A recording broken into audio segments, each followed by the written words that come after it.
got the aft end of the recoil guide spring in its home where it lives.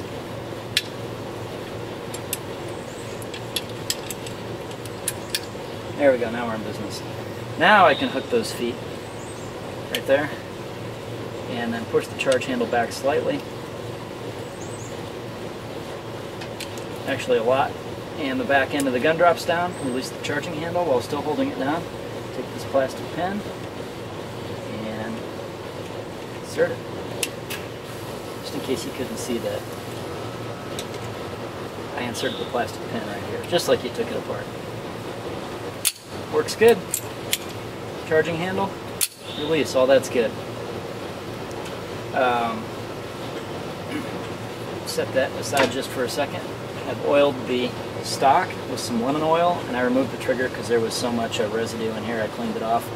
It takes a single bolt to hold this guy in. Just push the trigger into the base of the stock.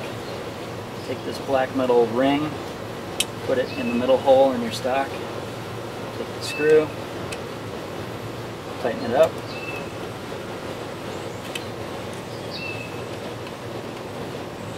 Trigger's installed.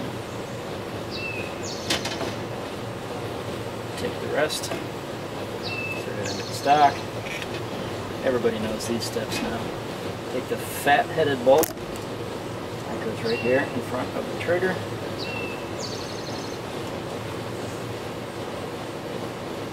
Just get it started, and then the small bolt. Remember, it goes to the back part of the trigger. You probably can't see that. Let me fix that. Right back here.